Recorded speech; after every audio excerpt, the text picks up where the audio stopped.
Okay, part 3. Sorry about that.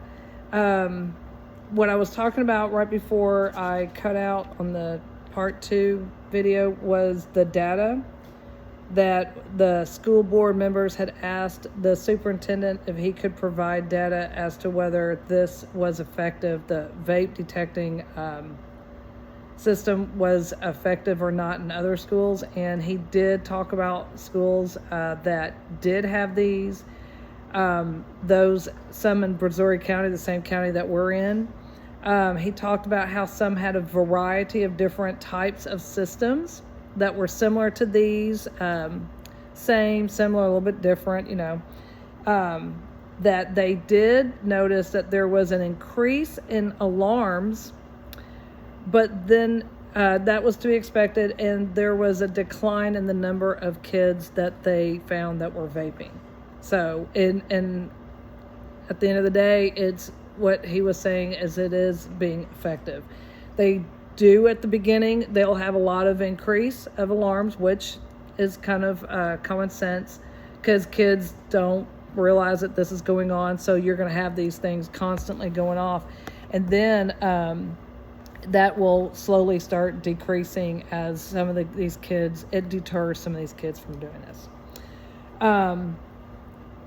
What I did mention that one of the school districts that had trouble, they had trouble monitoring it because it's a small school district, and they just didn't have enough admin to handle all the alarms that were going off, which I kind of wonder if like Pearland High School or Dawson High School will also have the same problems.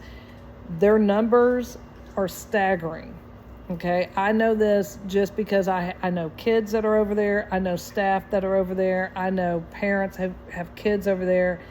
I don't know how the amount of admin that they have are going to be able to handle it all. But again, if it just helps a small percentage at the beginning, then that's beneficial.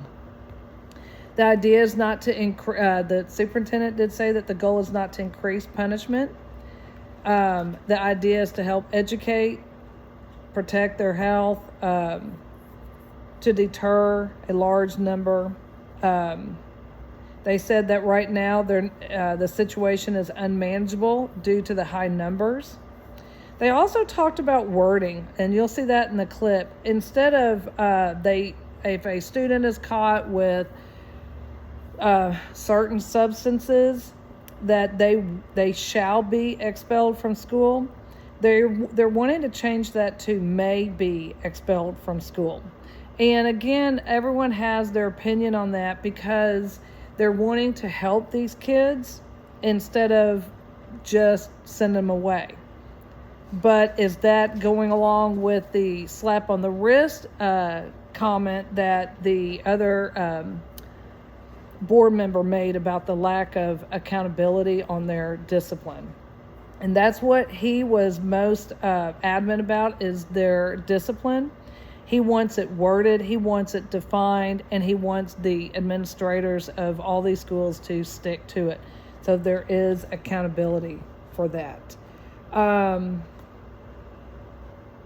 There was a question as to where these devices would be placed in the bathrooms, because as they know, these students are quite ingenious, and they would be tampering with these devices, taking them apart, keeping them from detecting the vape substances and everything.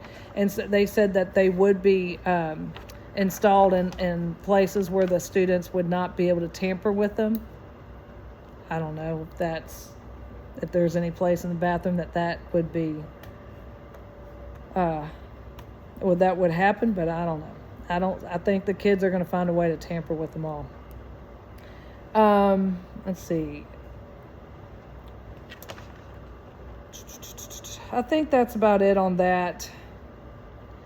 Again, you'll see in the clip that it just goes, they go back and forth, back and forth. Now, the one board member that was against this, they did a vote. He did approve this, the purchase and installation of the vape detecting system, only because the House Bill 114 is going to pass. He said if it wasn't going to pass, or if it didn't look like it would pass, then he would not vote, he would not approve it. But because of where it's standing, he said he would approve it.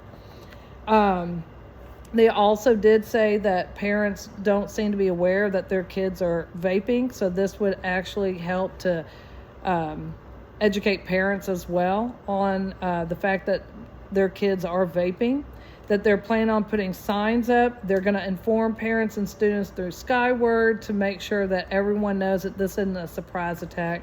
It is coming. And I did mention this was, I think, about $190,000. It's being paid for by Title IV funding. The last order of business is the salary increase for the teachers. They did approve a raise on that. It's not as much as they hoped. It's a 2% raise, and it's in line with other districts. So that are in the same size, same situation, because Pearland is in a deficit right now. So that was good, because we just gave our staff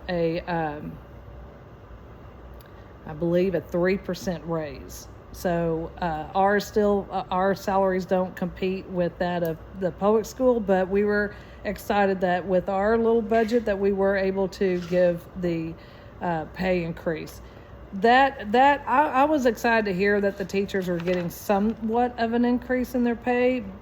I wish it would be more. So in conclusion, I think I hit on everything that I've learned from this school board meeting, the different areas that I still need to research. House Bill 3 is a huge one that I need to research. The vape detecting devices, I'm not having a problem with that in my school based on the fact that I only go to 6th grade. Now, when we did have high school, we did have some issues. Our school's very small, so we were able to pinpoint who the kids were. I even personally caught a couple, and we would have those talks with them, and so it really wasn't a problem. But what's interesting is some of the Q&A that the rest of the board members had for the superintendent on these vape detecting systems it opened my eyes, because as soon as he proposed it and brought it up, I was like, oh yeah, that sounds like a great idea. Let's do it. But then I got to hear the other perspectives on how else they could have spent that money, and the Title IV money, if it wasn't being used for the vape detecting system, and how they plan on handling discipline and just their goals with it, instead of eliminating the process, the problem, which they won't be able to do. I liked where they're going with this, that they're hoping that it is a deterrent for at least 50% of the kids.